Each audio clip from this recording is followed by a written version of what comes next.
शांति। ओम शांति। Good morning. Good morning. Good morning. ओम शांति। आज 27 अगस्त 2025 बाप दादा के अनमोल मधुर महावाक्य सुनते हैं। बाबा कहते हैं, आज मीठे बच्चे अपनी सतो प्रधान तकदीर बनाने के लिए याद में रहने का खूब पुरुषार्थ करो। सदा याद रहे, मैं आत्मा हूं, बाप से पूरा वर्षा लेना है। मीठे बच्चे अपनी सतो प्रधान तकदीर बनाने के लिए कौन सा पुरुषार्थ करना है? याद में रहने का। याद में रहने से सतो प्रधान तकदीर बन जाएगी।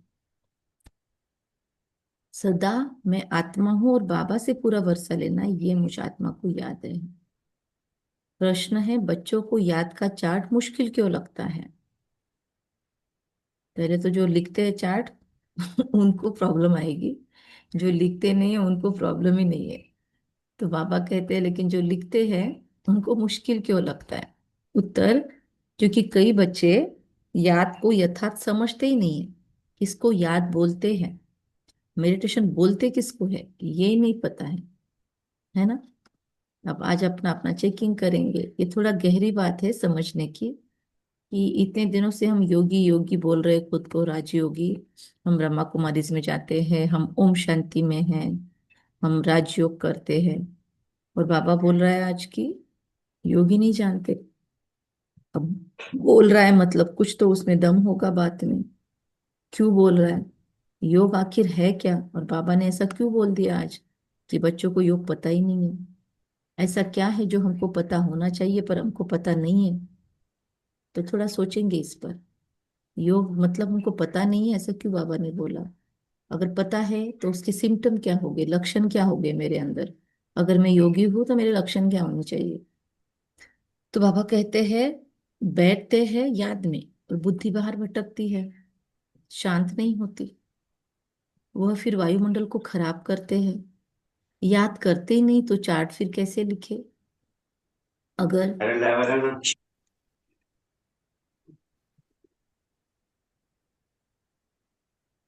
अगर कोई झूठ लिखते हैं तो बहुत दंड पड़ता है। सच्चे बाप को सच बताना पड़े। तो अपनी अपनी चेकिंग करेंगे। याद करते ही नहीं तो चार्ट कैसे लिखे? अगर कोई झूठ लिखते भी है तो दंड पड़ जाता है, कि हमने, समझो मैंने योग ही नहीं किया आज दिन भर में, और मैं लिखती हूँ बाबा को, बाबा मैंने आज 3 घंटा योग किया, 2 घंटा योग किया। मतलब मैंने बहुत सारे गाने लगा दिए और मैं 2 घंटा बैठी रही, और मैंने सोचा मेरा योग हो गया। फिर मैंने कमेंट्री लगा दी 1-2 घंटा। फिर सब लोग 2 घंटा भट्टी थी हमारे सेंटर पे, समझो। और फिर मैं सेंटर पे सबके बीच में जाके बैठ गई 2 घंटा या 4 घंटा। और बाबा मेरा बहुत अच्छा योग हुआ आज दिन भर में, या मुरली सुन ली मैंने दिन भर में 3-4 बार। तो बाबा मैंने इतना योग किया। तो बाबा बोलता है, बुद्धि बाहर भटक गई, अगर मैं कहीं पे भी बैठूं, भट्टी में बैठूं, संगठन में बैठूं, अकेली बैठूं, गीत लगाऊं ना लगाऊं, कमेंट लगा कर बैठ गई, पर शांत नहीं अगर हुई मेरी बुद्धि, वायुमंडल को मैंने खराब किया। फिर याद करते नहीं तो चार्ट कैसे लिखे? कोई झूठ लिखते हैं तो बहुत दंड पड़ जाता है। सच्चे बाप को सच बताना पड़े। तो ये जो मैंने लिखा 2 घंटा 3 घंटा, फिर वो सच हुआ क्या? नहीं हुआ, क्योंकि बुद्धि भटक रही थी। मैं लगातार किसी चीज पे डिपेंडेंट थी। तो इसलिए एक बार तो भी वो विपस्सी बनना चाहिए। हमने ट्राई करना चाहिए कि विदाउट एनी सपोर्ट कितना मैं कनेक्ट हो सकती हूँ। ओम शांति। और एक्चुअली जब ये प्रैक्टिस हो जाए ना, तो बाहर कितना भी शोर हो, कोलाहल हो, डीजे भी बज रहा हो, तो हम उल्टा उसके साथ भी कनेक्ट हो सकते हैं, बाबा के साथ। तो अपनी अपनी पुरुषार्थ है ये। गीत आज का, तकदीर जगा कर आई हूं, मैं एक नई दुनिया बसा कर लाई हूं। ओम शांति। रूहानी बच्चों को फिर भी रूहानी बाप रोज रोज समझाते हैं कि जितना हो सके देही अभिमानी बनो, सोल कॉन्शियस बनो। अपने को आत्मा निश्चय करो और बाप को याद करो, क्योंकि तुम जानते हो हम उस बेहद के बाप से बेहद सुख की तकदीर बनाने आए हैं। तो जरूर बाप को याद करना पड़े। पवित्र सतोप्रधान बनने बिगर सतोप्रधान तकदीर बना नहीं सकते। सतोप्रधान तकदीर बनानी भी है तो बाबा कहते हैं पवित्र सतोप्रधान तकदीर बनाने बिगर सतोप्रधान बनने बिगर तकदीर भी नहीं बना सकते, खुद को वैसे बनना पड़ेगा। यह तो अच्छी रीति याद करो। मूल बात क्या है, यह तो अपने पास लिख दो। वहां पर नाम लिखते हैं ना, यहाँ पे आजकल वो नहीं टैटूज निकालते हैं, आजकल बहुत सारे आ, बीकेस भी कोई कोई निकालते हैं। लेकिन अभी हमको तो नहीं निकालना है वैसे कुछ, लेकिन बहुत कुछ फैशन के तौर पर शरीर के अलग अलग अंगों पर टैटूज निकालते हैं। तो बाबा कहते हैं, बाबा ने वो कैसे देख लिया पता नहीं, वहां पर नाम लिखते हैं ना, तुम भी लिख दो। बाबा कहते तुमको निकालना है टैटू, तो तुम क्या क्या लिख दो, हम आत्मा हैं, बेहद के बाप से हम वर्षा ले रहे हैं, क्योंकि माया भुला देती है। इसीलिए लिखा हुआ होगा तो घड़ी घड़ी याद रहेगा क्या, मैं आत्मा हूँ, बेहद के बाप से वर्षा ले रहा। इतना लिख तो बोल रहा है बाबा। कौन लिखेगा ये? ठीक है, टैटू बनवाने की जरूरत नहीं है, रोज अपने पेन से भी यहाँ पर लिख सकते हो कि मैं आत्मा हूँ और बेहद के बाप से वर्षा ले रही हूँ। टैटू बनाने की जरूरत नहीं है हमको, लेकिन लिखवा सकते हैं अपने हाथ पे, खुद के हाथ से रोज एक बार पेन से लिख दो। पेन से अगर लिखे तो भी चलेगा।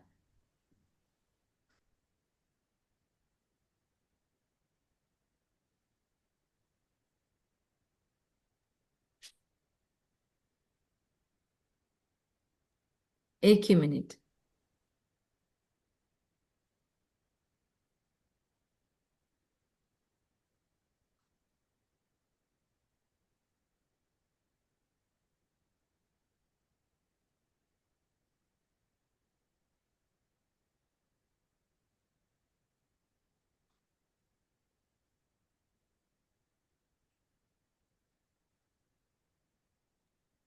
मूल बात है, आभारी एक यह तो अपने पास लिख दो। वहां पर नाम लिखते हैं ना, तुम भी लिख दो, हम आत्मा हैं, बेहद के बाप से हम वर्षा ले रहे हैं, क्योंकि माया भुला देती है। इसीलिए लिखा हुआ होगा तो घड़ी घड़ी याद रहेगी। मनुष्य ओम का व कृष्ण आदि का चित्र भी लगाते हैं याद के लिए। यह तो है नए ते नई याद। कोई न कोई चित्र घर में इसीलिए रखते हैं कि वो रिमाइंडर मिले।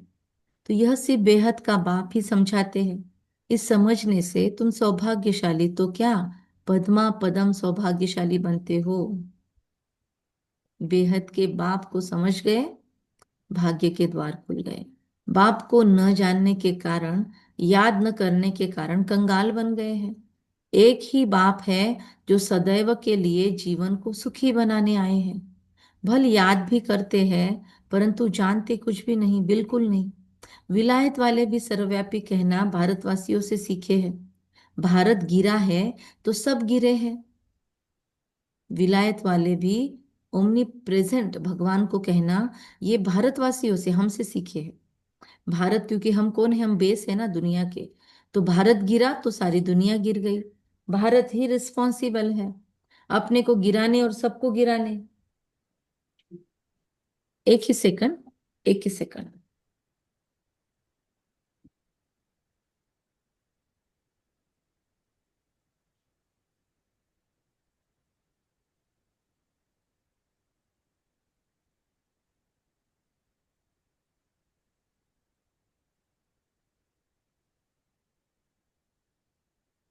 भारत ही रेस्पॉन्सिबल है अपने को गिराने और सबको गिराने। बाबा कहते हैं, मैं भी यहाँ ही आकर भारत को स्वर्ग सचखंड बनाता हूँ। ऐसा स्वर्ग बनाने वाले की कितनी ग्लानि कर दी है, भूल गए हैं। इसीलिए लिखा हुआ है, यदा यदा ही धर्मस्य ग्लानिर्भवति भारत अभ्युत्थानम अधर्मस्य तदात्मानं सुजाम्यहम् परित्राणाय साधूनां तु विनाशाय च दुष्कृताम धर्म संस्थापनार्थाय संभवामि युगे युगे। ये क्यों लिखा है गीता के अंदर? क्योंकि इनका अर्थ बाप ही आकर समझाते हैं। बलिहारी एक बाप की है। अभी तुम जानते हो, बाप आते हैं जरूर, शिव जयंती मनाते हैं, परंतु शिव जयंती का कदर बिल्कुल नहीं है। कौन सी शिव जयंती? शिवाजी महाराज वाली नहीं। कौन सी शिव जयंती? बाबा शिवरात्रि को शिव जयंती कहते हैं। लेकिन बाबा का आज ऑब्जेक्शन है कि हमको उसकी कदर नहीं है। बाबा कहते हैं शिव जयंती की कदर नहीं है बिल्कुल भी। बिल्कुल वर्ड भी यूज किया है। अभी तुम बच्चे समझते हो, जरूर होकर गए हैं, दुनिया वालों को नहीं है। हम बच्चे तो शिवरात्रि मनाते हैं, सेवा करते हैं, कोशिश करते हैं उस दिन कुछ न कुछ हम जाए सेवाओं में, मौका ले। तो बाबा कहते हैं अभी तुम बच्चे समझते हो, जरूर होकर गए हैं। जिसकी जयंती मनाते हैं, सतयुग आदि सनातन देवी देवता धर्म की स्थापना वही करते हैं। जो स्थापना करते हैं उनकी हम जयंती मनाते हैं। तो बाबा कहते सतयुगी आदि देवी आदि सनातन देवी देवता धर्म की स्थापना वही करते हैं। और सब जानते हैं कि हमारा धर्म फलाने ने फलाने समय पर स्थापन किया। किसने किया? हमारा धर्म किसने कब स्थापन किया? क्या कहेंगे? आप कौन से धर्म के हैं और आपका धर्म कौन किसने कब स्थापन किया? बाबा शिव ने बाबा संगम पर स्थापन किया। क्या बाबा नाम ने है जो आपके धर्म का? शिव बाबा ने आदि स्थापन किया। सनातन देवी देवता धर्म। यस। तो बाबा कहते हैं कि उनके पहले ही है। दुनिया वालों को अपना पता है, लेकिन हिंदू को नहीं पता, वो कंफ्यूज हो जाएंगे कि हमारा धर्म किसने स्थापन किया। तो उनके पहले है ही देवी देवता धर्म। उनको बिल्कुल ही नहीं जानते। तो अपने धर्म को भूल गए हम लोग, इसीलिए फिर बता नहीं सकते। तो अब फिर से याद आ गई है। जब जैसे सबको याद आ जाए कि हम आदि सनातन देवी देवता धर्म के हैं, तो फिर परमात्मा की तरफ उंगली करेंगे। धर्म ही नहीं पता तो कंफ्यूजन। तो बाबा कहते हैं कि उनको बिल्कुल ही नहीं जानते जिसने धर्म स्थापन किया देवी देवता धर्म वाले। तो धर्म को गुम हो गया, गुम कर दिया। अभी बाप आकर समझाते हैं हमको। सबसे ऊंचा है ना बाबा? कुछ बोला किसी ने? अच्छा। अभी बाप आकर समझाते हैं कितने सबसे ऊंच है ना बाबा। किसकी महिमा है नहीं? धर्म स्थापक की महिमा क्या होगी? बाप ही पावन दुनिया की स्थापना और पतित दुनिया का विनाश कराते हैं। तुमको माया पर जीत पहनाते हैं। यह बेहद की बात है। रावण का राज्य सारी बेहद की दुनिया पर है। हद के लंका आदि की बात नहीं। ये हार जीत की कहानी भी सारे भारत की है। बाकी तो बाई प्लॉट है। बाई प्लॉट मतलब साइड सीन्स होते हैं ना, तो ऐसे बाई प्लॉट्स है। बाकी सब तो भारत में ही डबल सिरताज और सिंगल सिरताज राजाएं बनते हैं। बाकी दुनिया के अन्य प्रदेश जो है वो बाई प्लॉट है। भारत ही मुख्य प्रांत रहेगा सतयुग के अंदर। तो वहीं पर डबल सिरताज। बाबा जो बोल रहे हैं मुरली में, उसको उम्मीद है आप सब लोग फील कर रहे होंगे। हर एक चीज को फील करते करते मुरली सुनेंगे। अभी तक नहीं किया तो अभी से स्टार्ट करो। जैसे ही बाबा बोल रहा है डबल सिरताज, तो बन जाओ खुद उसका स्वरूप। और सोचो कि हमें सिंगल ताज राजाए अब पहुंच जाओ द्वापर में, कि हमारी मूर्तियां हैं मंदिरों में और हम मूर्ति स्वरूप में होकर बैठे हैं पूज्य स्वरूप में। और हम डबल सिरताज देवी देवता राजाए सतयुग के और सिंगल ताज वाले राजाए हमारी पूजा कर रहे हैं द्वापर युग में। बड़े बड़े महात्मा साधु भी किसी के आगे नहीं झुकते, पर हमारे मंदिर में झुकते हैं। तो हमको झुकने में खुश नहीं होना है। हमको उन्हें दिव्य श्रेष्ठ परमात्मा प्रीत बुद्धि का वरदान देना है। जो जो भी मेरे मंदिर में आ जाएगा, उस हरेक को आज परमात्मा प्रीत बुद्धि भव, मैं आत्मा हूं और परमात्मा पिता से मुझे वर्षा लेना है, ये रिमाइंडर मिल जाए। आज मेरे मंदिर में जो जो भक्त आएंगे उन सबको ये प्योर वाइब्रेशंस मुझ आत्मा की मूर्ति से, मेरे हाथों से, मेरे आशीर्वाद से जाएंगे। मेरे मंदिर में आकर आज जो भी प्रसाद खाएगा, कहीं पर भी मेरे मंदिर है दुनिया में, तो हर कोई परमात्मा प्रीत बुद्धि शुद्ध बुद्धि हो जाएगा, दिव्य बुद्धि बन जाएगा। और वो अगर अगर मेरे पिता से या परमात्मा पिता से अब तक नहीं मिला है, तो आज उसे किसी भी तरीके से ब्रह्मा कुमारी सेंटर की खींच होगी। और आज वो किसी भी तरीके से जाकर कोर्स करेगा। उसके कांटेक्ट में कोई भी बीके होगा, आज वो आत्मा उससे कनेक्ट होगी। दे दो वरदान। एक छोटी छोटी बात से भी हम कोई भी योग कर सकते हैं। बाबा कहते बड़े बड़े बादशाह होकर गए हैं, कोई पर भी लाइट का ताज नहीं होता सिवाय हम देवी देवताओं के। फिर भी स्वर्ग के मालिक थे ना हम सब। अब शिव बाबा को कहा ही जाता है परम पिता पतित पावन। पहुंच गए शिव बाबा के पास। परम पिता पतित पावन। इनको लाइट कहाँ देंगे? शिव बाबा को कैसे लाइट देंगे? वो तो है ही लाइट। लाइट तब दे जब बिगर लाइट वाला पतित भी हो। बाबा कभी पतित होता ही नहीं, तो उसको अलग से लाइट देने की जरूरत नहीं है। ये लाइट देते हैं इसलिए क्योंकि ये पतित और ये पावन है, ऐसा बाइफरकेशन करना होता है। बाबा तो एवर लाइट है। वो कभी बिगर लाइट वाला होता ही नहीं। बाबा को बोलते ही है प्रकाश स्वरूप ज्योति बिंदु शिव ज्योतिर्लिंगम, है ना। एक ओमकार सतनाम वाहे गुरु। ये बाबा को ऐसे नाम है क्योंकि वो हमेशा लाइट वाला है। बिंदी पर लाइट कैसे दे सकते? हो ना सके। लाइट कोई और लाइट कैसे देंगे भाई? दिन प्रतिदिन तुमको गुह्य बातें, भाई बहुत गुह्य गुह्य बातें समझाते हैं, तो फील करेंगे हमारी बुद्धि कितनी कुशाग्र होती जा रही है। इसको कितनी गुह्य गुह्य बातें समझाई जा रही है भगवान के द्वारा। वाह, क्या भाग्यवान हो तुम बुद्धि। परमात्मा प्रीत बुद्धि बन गई तो तुम्हारे वारे न्यारे हो गए, तुम्हारे तो ताले खुल गए। कॉन्ग्रेचुलेशंस मेरी बुद्धि, जो जितना बुद्धि में बिठा सके। गुह्य गुह्य बातें बाबा समझा रहा है। मुख्य है ही याद की यात्रा। इसमें माया के विघ्न बहुत पड़ते हैं। भल कोई याद के चार्ट में 50-60% भी लिखते हैं, परंतु समझते नहीं है कि याद की यात्रा कहते किसको है। ओ माय गॉड, क्या बोल दिया बाबा ने आज? 50-60% वाले भी एक्यूरेट नहीं बता रहे, मतलब उससे भी कम है। आज तो बाबा लाइन पे लाके रहेगा हमको। बाबा कहता है समझते नहीं है याद की यात्रा कहाँ किसको जाता है।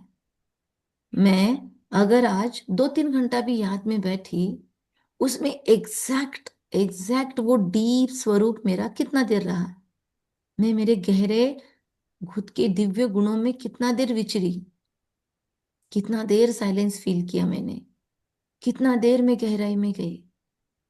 भले किसी ने कमेंट्री किया होगा, मैंने अनुभूति कितना किया।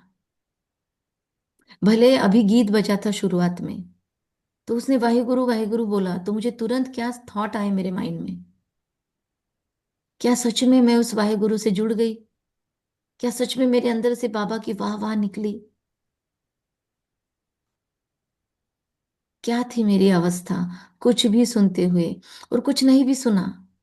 मैं कुछ भी भोजन बना रही थी, मैं रसोई बना रही थी, मैं किचन में थी, मैं ऑफिस में थी, मैं अपनी फैक्ट्री में थी, कहीं पे भी थी, बाथरूम में थी। मैंने किस तरीके से फील किया उस अपने गहरे दिव्य गुणों को, और कौन से दिव्य गुण मैंने आज फील किए। बाबा कहते हैं ऐसा चार्ट चाहिए आज बाबा को। बाबा को अब वो चार्ट का क्वालिटी चेंज करवाना है शायद। जो भी हम लिखते हैं उस चार्ट को चेंज करना है। फिर बताना 50-60% भी लिखते हैं तो बाबा कहते हैं किसको कहा जाता है? समझते नहीं है याद की यात्रा। पूछते रहते हैं इस बात को याद कहे, बड़ा मुश्किल है। तुम यहाँ 15-10 मिनट बैठते हो, उनमें भी जांच करो याद में अच्छी रीति रहते हैं। मतलब योग में बैठते हैं ना, तो मुझे लगता है डायरी पेन लेके बैठना चाहिए कि पिछले 5 मिनट में कितना याद किया, फिर अगले 5 मिनट में कितना याद किया। बहुत है जो याद में रह नहीं सकते, फिर यह वायुमंडल को खराब कर देते। तो आज आपको मुझे जितना भी हम समय मिलेगा स्पेशल बैठने का, याद में कुछ नहीं होना चाहिए उस टाइम पे, मोबाइल नहीं, कुछ नहीं। लिटरली स्विच ऑफ करो मोबाइल, कुछ भी नहीं चाहिए, गाना नहीं, कुछ भी नहीं। बस डायरी पेन लेकर बैठ जाओ, और टाइमर लगा के रख सकते हो कि इतने टाइम में कितना, वो भी मोबाइल का टाइमर नहीं, वॉच के सामने, कि पिछले समय में कितना याद किया, फिर अगले इतने समय में कितना याद किया। बहुत है जो याद में रहने से विघ्न डालते हैं। सारे दिन बुद्धि बाहर भटकती रहती है, जो नहीं रहते याद में वो विघ्न डालते हैं। सो यहाँ थोड़ी शांत होगी।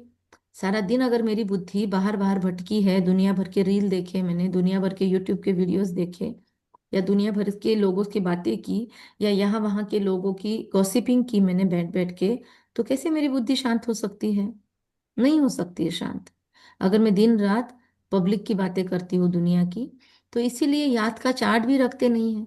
झूठा लिखने से तो और ही दंड पड़े। बहुत बच्चे भूल करते हैं, छिपाते हैं, सच बताते नहीं। बाबा कहे और सच न बताए तो कितना दोष हो जाता है। तो सभी कान पकड़ो अपने अपने, जिन्होंने समझा है कि हाँ बाबा मेरे में कुछ है दिक्कत, मेरी नहीं है ऐसी क्वालिटी याद, तो वो सभी कान पकड़ लेंगे अभी और बोलेंगे बाबा को, बाबा please take my charge, please take my charge. तरी न्यून ते पुरते अधिक ही सरते, जैसे ज्ञानेश्वर जी ने बोला था कि मुझ में जो कमियां है ना बाबा, वो आपको सरेंडर। मेरी कमी अब आपकी कमी है, और आपकी दिव्यता है, आपकी अच्छाई मेरी अच्छाई है। बाबा समझ तो रहा है कि हाँ मेरी कम ज्यादा है याद में, अब इसमें इम्प्रूवमेंट करना चाहती हूँ अंदर से। आई नीड योर हेल्प बाबा। आज के दिन ही मुझे ये एक्सपेरिमेंट करना है, और आज से ही मुझे चार्ट पे इस तरीके से फोकस करना है। बाबा कहते तथास्तु। बाबा कहे और सच न बताए तो कितना दोष हो जाता है। कितना भी बड़ा गंदा काम किया होगा तो भी सच बताने में लज्जा आएगी। अक्सर करके सब झूठ बताएंगे। झूठी माया झूठी काया है ना। कितना भी बड़ा गंदा काम किया होगा, बाबा कहते हैं झूठ ही बताएंगे, लिख के नहीं देंगे। आज किसको पकड़ा है अपना अपना चेक कर लो। क्योंकि अगर हम इस मुरली को सुन रहे हैं और हमको मुरली समझ रही है, मतलब हमारे लिए कहीं ना कहीं पॉइंट है इसमें। चेक कर लेंगे, क्या मैंने कोई ऐसी बात है जो गंदा समझ के बाबा को बोला नहीं, कि अरे इतना कैसे बाबा को डीप बताते बैठेंगे, शॉर्ट में बता दिया। तो बाबा सोच रहा है, बाबा बोल रहा है कि डिटेल में बता दो मुझे हर एक चीज। सच सच बोल रहा है बाबा, बताओ। अक्सर करके झूठ बताएंगे बोल रहा है बाबा। झूठी माया झूठी काया है ना। एकदम देहाभिमान में आ जाते हैं। सच सुनाना तो अच्छा ही है, और भी सीखेंगे। यहाँ सच बताना है, यहाँ सच बताना है। नॉलेज के साथ साथ याद की यात्रा भी जरूरी है। ज्ञान भी जरूरी है, मुरली भी जरूरी है, और याद की यात्रा भी जरूरी है। क्योंकि याद की यात्रा से ही अपना और विश्व का कल्याण होना है। नॉलेज समझाने के लिए बहुत सहज है, याद में ही मेहनत है। बाकी बीज से झाड़ कैसे निकलता है वह तो सबको मालूम रहता है। बुद्धि में 84 का चक्र है। बीज और झाड़ की नॉलेज होगी। बाप तो सत्य है, चैतन्य है, ज्ञान का सागर। उनमें नॉलेज है समझाने के लिए। ये बिल्कुल अनकॉमन बात है। हम ये मुरली सुन रहे हैं, भगवान को मिल रहे हैं। अनकॉमन बातें हैं ये सारी। ये मनुष्य सृष्टि का झाड़ है। कोई नहीं जानते। नेति नेति करते गए। ड्यूरेशन को किसी ने ड्यूरेशन को नहीं जानते तो बाकी क्या जानेंगे। तुम्हारे में भी बहुत थोड़े हैं, हमारे अंदर भी बहुत थोड़े हैं जो अच्छी रीति जानते हैं। अपना अपना चेकिंग हम खुद कर सकते हैं दूसरों से ज्यादा। इसलिए सेमिनार बुलाते हैं, इसलिए बाबा बोलते हैं सेमिनार में बुलाते हैं। अपनी अपनी राय दो। राय तो कोई भी दे सकते हैं।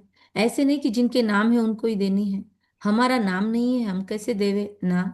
कोई की भी सर्विस अर्थ कोई राय, कोई को भी सर्विस अर्थ कोई राय हो, एडवाइस हो, लिख सकते हो।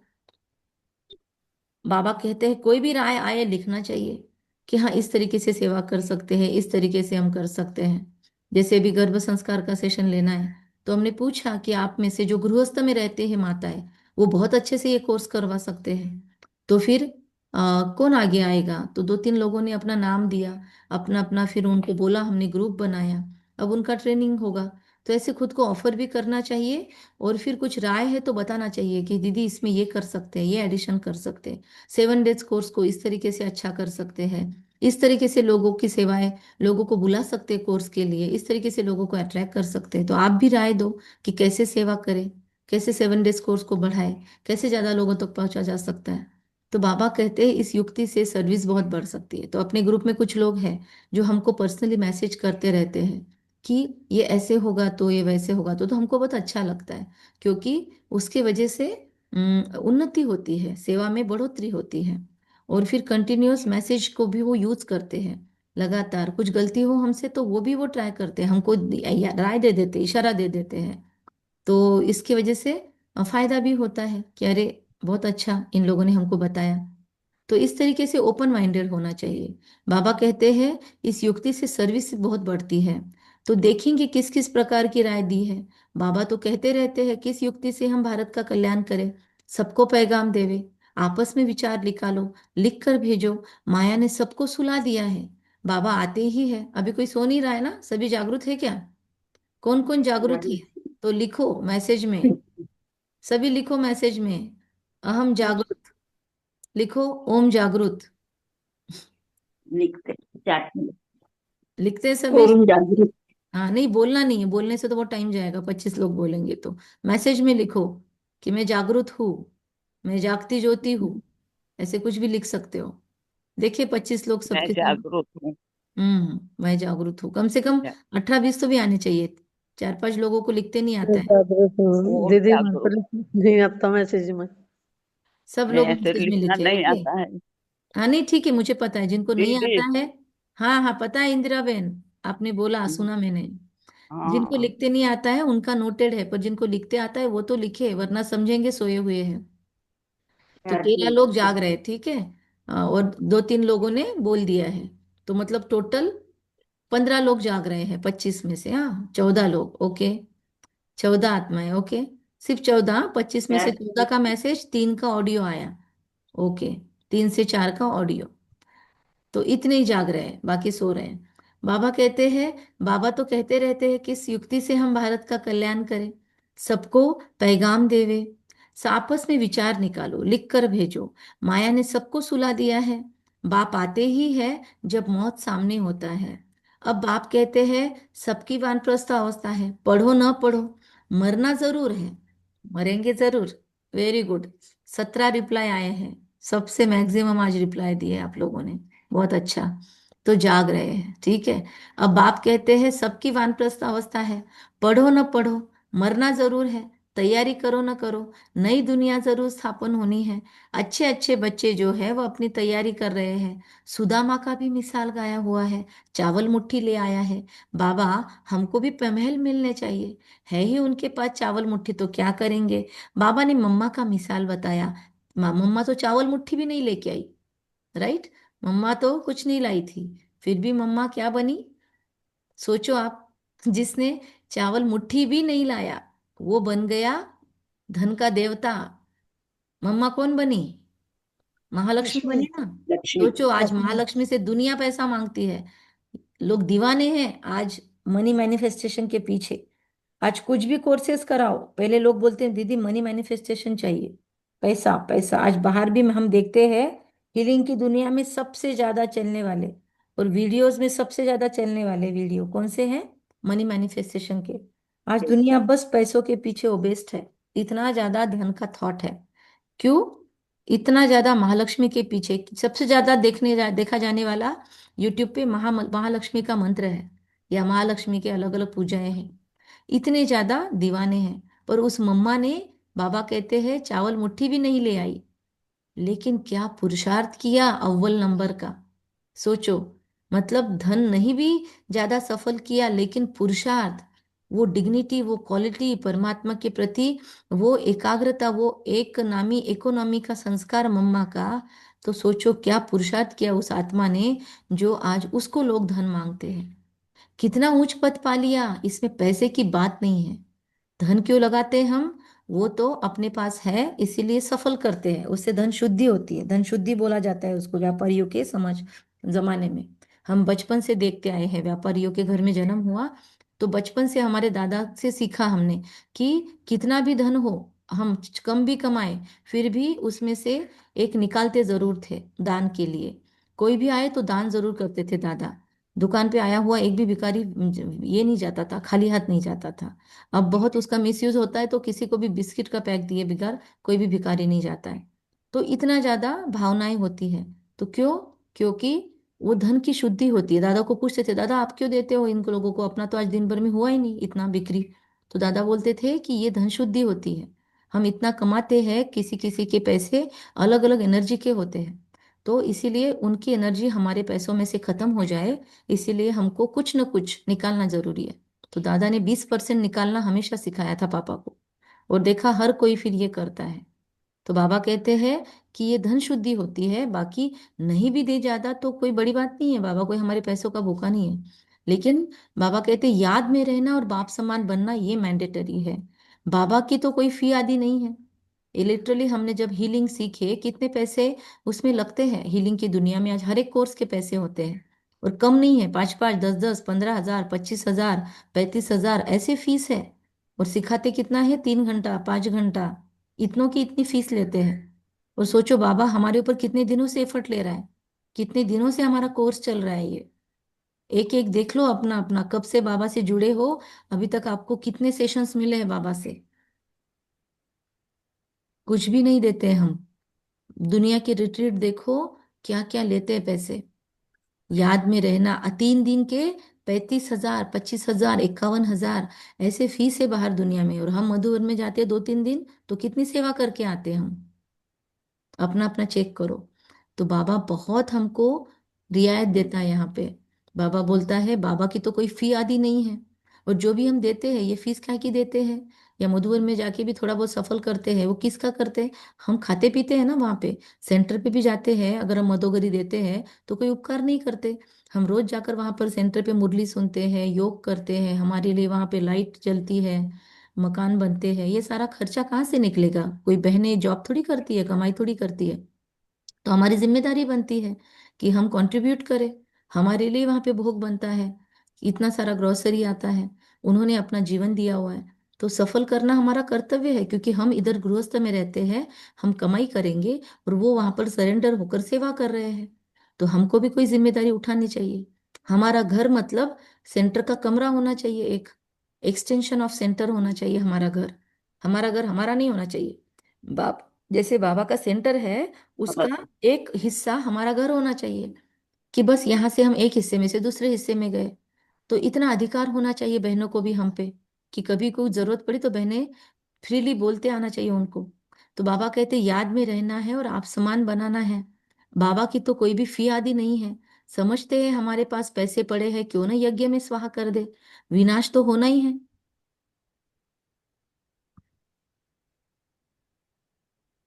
सब व्यर्थ हो जाएगा, इसमें कुछ तो सफल करे। हर एक मनुष्य कुछ न कुछ दान पुण्य आदि जरूर करते हैं। वह है पापात्माओं का पापात्माओं को दान पुण्य। Underline point. हर एक मनुष्य कुछ न कुछ दान पुण्य आदि जरूर करते हैं। वह है पाप आत्माओं का पाप आत्माओं को दान पुण्य। इस पे से हमको समझ लेना है हमको क्या करना है। लेकिन उनको भी पापात्माओं को दान करने के बावजूद भी अल्पकाल के लिए फल मिल जाता है। समझो कोई यूनिवर्सिटी खोलते हैं, कॉलेज आदि बनाते हैं, पैसे जास्ती है तो धर्मशालाएं बनाई है बहुत लोगों ने, उनको मकान आदि अच्छे मिल जाएंगे अगले जन्म में। तो बाबा कहते फ्री किसी का नहीं लेता भगवान, भक्ति में भी नहीं लेता और ज्ञान में तो बिल्कुल नहीं लेता। तो बाबा कहते फिर भी किसी ने हॉस्पिटल बनाया तो बीमारी खत्म हो जाएगी। अगर उन्होंने मकान बनाया तो फिर हेल्थ पे कुछ नहीं इफेक्ट होगा। उन्होंने मकान आदि अच्छे बना कर दिए लोगों को, तो उनको उसी एंगल का मिलेगा। मतलब उनको, उन्होंने अगर धर्मशाला यूनिवर्सिटी कॉलेज आदि बनाए तो उनका एजुकेशन अच्छा होगा दूसरे जन्म में। मकान आदि बना कर दिए तो उनको घर अच्छा मिलेगा, लेकिन बीमारी आदि तो होगी ना। और अगर उन्होंने हॉस्पिटल में किसी के खर्चे दिए तो फिर उनके बीमारी पे अ, उनको बीमारी नहीं होगी या वो स्वस्थ रहेंगे। जैसा दान करते वैसा रिटर्न मिलता है। समझो किसी ने हॉस्पिटल बनाई होगी तो फिर करके तंदुरुस्ती अच्छी होगी। तो ऐसे गिव एंड टेक है। परंतु उनसे सब कामनाएं तो सिद्ध नहीं होती। यहाँ तो बेहद के बाप द्वारा तुम्हारी सब कामनाएं पूरी हो जाती है। तुम बनते हो पावन, तो सब पैसे विश्व को पावन बनाने में लगाना अच्छा है ना। ये बाबा ने आज बोला कि तुम अगर पावन बने हो तो विश्व को भी बाबा कहते हैं, यहाँ एक सेकंड कहाँ गया, विश्व को पावन बनाने में तुम्हारा पैसा लगना चाहिए। मुक्ति जीवन मुक्ति देते हो सो भी आधा कल्प के लिए। सब कहते हैं हमको शांति कैसे मिले, वह तो शांति धाम में मिलती है ना शांति। और सतयुग में एक धर्म होने के कारण वहां अशांति होती है, होती नहीं सतयुग में भी। इसलिए सतयुग को भी सुख धाम शांति धाम दोनों बोला बाबा ने एक दिन। अशांति होती है रावण राज्य में। गायन भी है ना, राम राजा राम प्रजा राम साहूकार है, यथा राजा जिये दाता, कुछ तो भी ऐसा है, जिये दाता धर्म का उद्धार है। तो वह है अमरलोक। वह अमरलोक में मरने का अक्षर नहीं होता। वहां पे इनकी मौत हो गई ऐसा नहीं शब्द यूज करेंगे। यहाँ तो बैठे बैठे अचानक मर जाते हैं। मृत्यु लोक भी इसको कहा जाता है, उसको अमर लोक कहा जाता है। वहां मरना होता नहीं। पुराना एक शरीर छोड़ फिर बालक बन जाते, रोग होता नहीं। कितना फायदा होता है। श्री श्री का, श्री श्री की मत पर तुम एवर हेल्दी बनते हो। तो ऐसे रूहानी सेंटर कितने खुलने चाहिए। थोड़े भी आते हैं वह कम है क्या।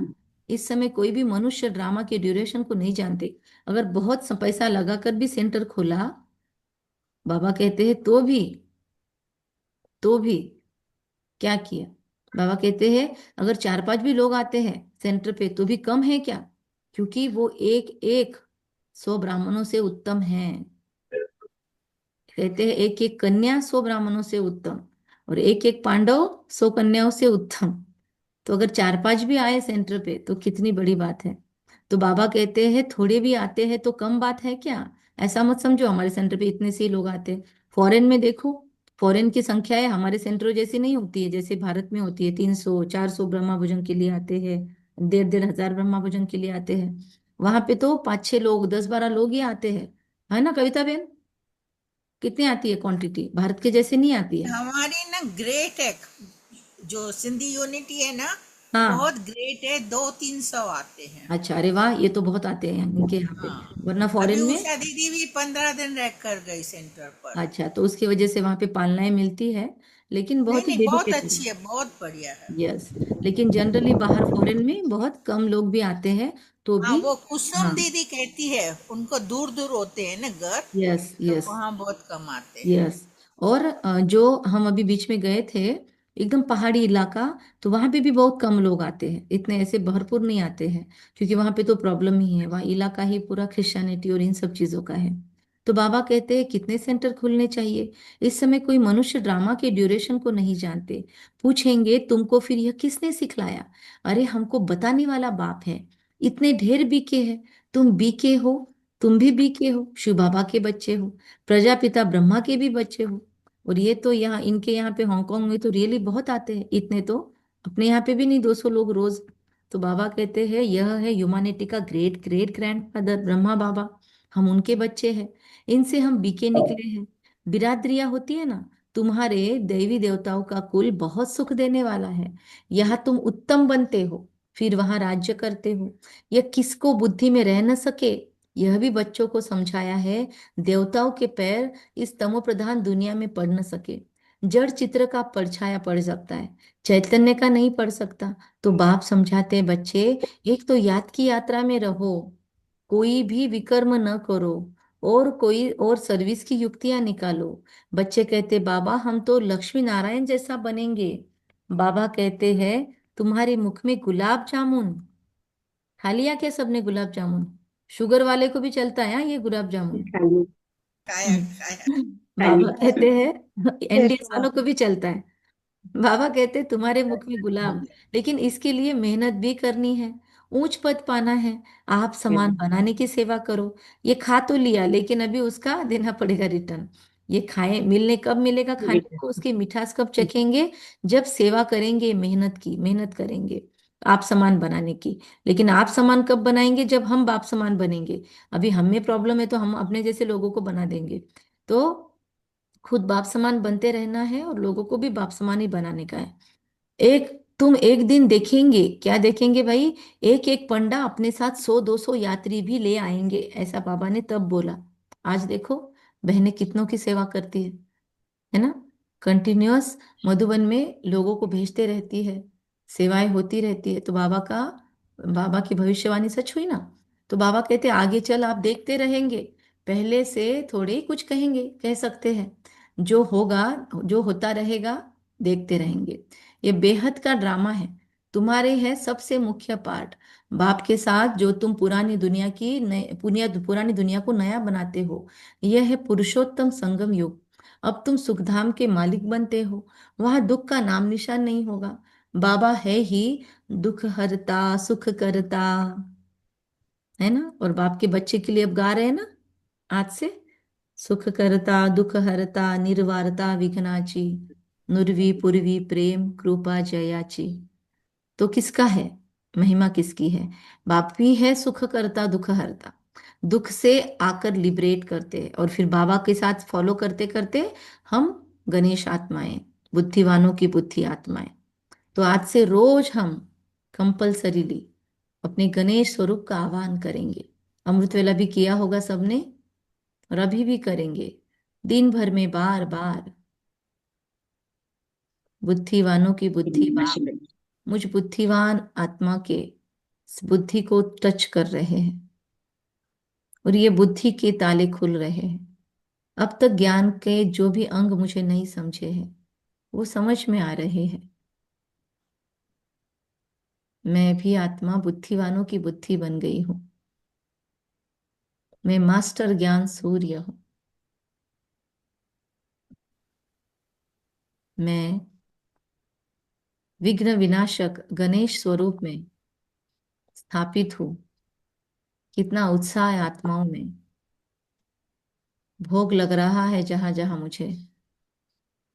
और मेरे सभी भक्तों को आज मैं वरदान देती हूँ, परमात्म प्रीत बुद्धि भव, शुद्ध बुद्धि भव। और जैसे ही ज्ञान मिले इनको, ये ज्ञान योग में चल पड़े, तो इनका जीवन निर्विघ्न रहे। इनके पुरुषार्थ में last so fast, fast so first बनने में हमेशा ये निर्विघ्न रहे। मेरा जो ब्राह्मण परिवार है, पूरा ये मेरा परिवार, जहां जहां बाबा के सेंटर्स है, जहां जहां बाबा के बच्चों के घर है, जहां जहां भगवान के बच्चे रहते हैं, वो हर जगह निर्विघ्न रहे, लाइट हाउस माइट हाउस बन जाए। बाबा का हर एक बच्चा श्रेष्ठ दिव्य पुरुषार्थी बन जाए, तो मजे से मजा आ जाए। कर्तव्य दक्ष बन जाए बाबा का हर बच्चा। सबके अंदर का अलविलापन समाप्त हो गया है। सबके अमृत वेला बहुत शक्तिशाली हो गए हैं। जिनके भी अमृत वेला में विघ्न है, प्रॉब्लम है, आलस से अलबेलापन है, खुद के तरफ से, घर वालों के तरफ से, शरीर के तरफ से कोई बंधन है, तो सारे मेरे बीके भाई बहने निर्बंधन भव, कर्म बंधन मुक्त भव, श्रेष्ठ दिव्य पुरुषार्थी भव। इनके पुरुषार्थ में चार चांद लग रहे हैं।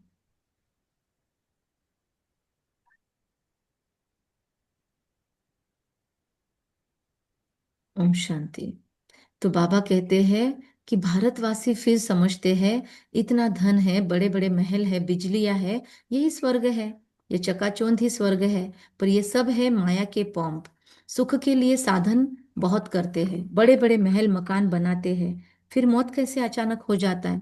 वहां मरने का डर नहीं है, यहाँ तो अचानक मर जाते, फिर कितना शौक करते हैं, फिर समाधि पर जाकर आंसू बहाते हैं।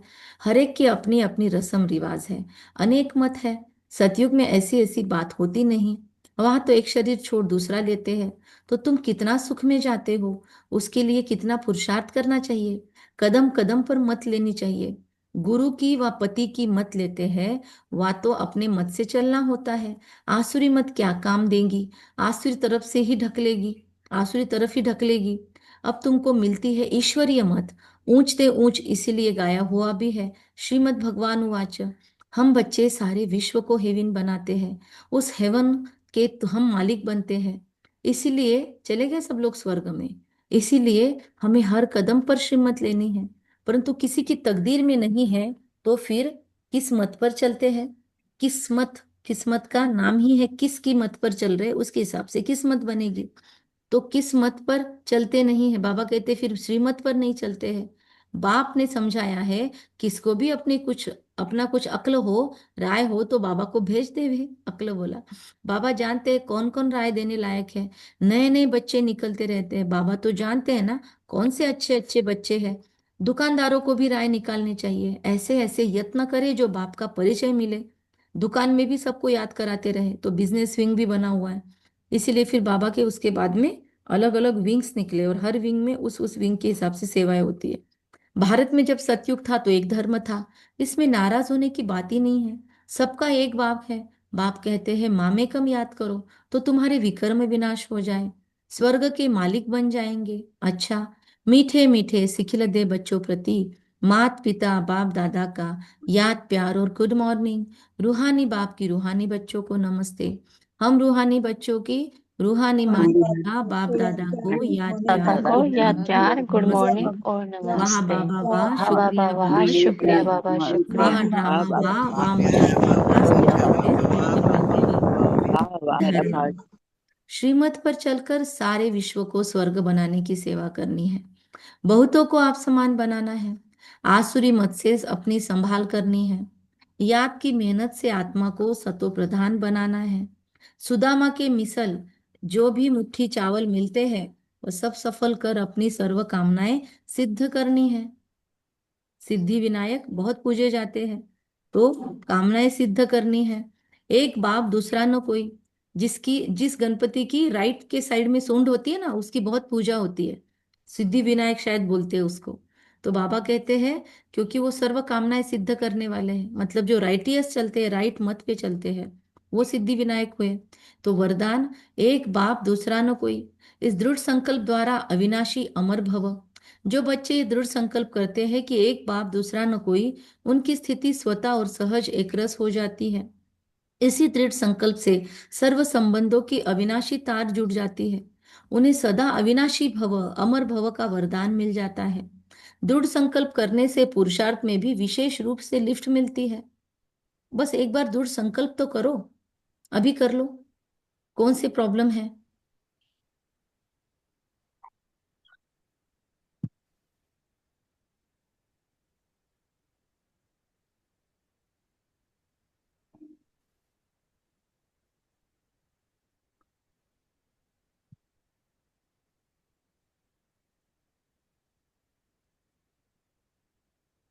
ओके, छोटा सा कोई भी दृढ़ संकल्प कर लिया सबने? बाबा कहते हैं दृढ़ संकल्प करने से पुरुषार्थ में भी विशेष रूप से लिफ्ट मिलती है। जिनके एक बाप से सर्व संबंध है, उन्हें सर्व प्राप्तियां स्वतः हो जाती है। तो महसूस करो, आज जितने भी लोग ज्वाइन हैं, इन्होंने जो भी अभी दृढ़ संकल्प किया होगा, सफलता मूर्त भव, कल्याण हो। स्लोगन: सोचना, बोलना और करना तीनों को एक समान बनाओ, तब कहेंगे सर्वोत्तम पुरुषार्थी। अव्यक्त इशारे। सर्वोत्तम पुरुषार्थी की व्याख्या समझ ली? सोचा, अभी सोचा, वैसे ही बोलना है और वही करना है। अव्यक्त इशारा: सहज योगी बनना है तो परमात्मा प्यार के अनुभवी बनो। जिस समय जिस संबंध की आवश्यकता हो, उसी से भगवान को अपना बना लो। दिल से कहो मेरा बाबा, और बाबा कहेंगे मेरे बच्चे। इसी स्नेह के सागर में समा जाओ। यह स्नेह छत्र छाया का काम करता है, इसके अंदर माया आ नहीं सकती। सुरक्षा कवच दे दिया बाबा ने। दिल से कहो मेरा बाबा, कहो सभी जितने भी ज्वाइन हैं, ऑन करो ऑडियो और एक मेरा साथ बाबा, कहेंगे मेरा बाबा, मेरा बाबा, प्यारा मेरा बाबा, बाबा, मेरा बाबा, मेरा मेरा बाबा, प्यारा बाबा, मीठा बाबा, मीठा बाबा, मीठा बाबा, शुक्रिया शुक्रिया बाबा, बाबा, शुक्रिया बाबा, वाह शुक्रिया बाबा बाबा, वाह, शुक्रिया बाबा, वाह वाह बाबा, वाह, वाह मुझे बहुत आत्मा का वाह मेरा श्रेष्ठ से मेरा श्रेष्ठ भाग्य, वाह, भाग्य वाह। श्रेष्ठ वाह भाग्य, मेरा श्रेष्ठ से श्रेष्ठ भाग्य, वाह तो बाबा कहते हैं इस श्रेष्ठ भाग्य, यस, इसके अंदर माया आ वाह नहीं सकती। यही सहयोगी बनने का साधन है। अच्छा, कम बोलेंगे, धीरे बोलेंगे, मीठा सत्य सोच समझ कर बोलेंगे। दृढ़ संकल्प द्वारा अविनाशी भव का वरदान प्राप्त करेंगे। आज सारे दिन भर अपनी दृढ़ प्रतिज्ञा पर ध्यान देंगे, और ये क्या का कितना पुरुषार्थ कर रहे हैं और कितना एक्यूरेट यथार्थ ज्ञान में है, याद में है। फिर दान पुण्य कितना कर रहे हैं, हर बात पर आज फोकस करेंगे। अच्छा, ओम शांति। अभी योग करें कि आप लोग अपने अपने पॉइंट शेयर करें? आप लोग बताओ। योग, योग करना है? ठीक है, तो अपने अपने पॉइंट हाँ, ग्रुप में शेयर करना। फिर सभी बाकी सब लोग क्या बोलते हैं? पॉइंट शेयर करना है कि योग करें? योग करेंगे। योग करेंगे, ठीक है, योग करेंगे, ओके। अमृत वेला किसने किसने ज्वाइन किया था आज? कैसे कैसे किया मैं, था इसमें सब लोगों ने? ओके हाँ, ओके, सभी कनेक्ट हो जाएंगे।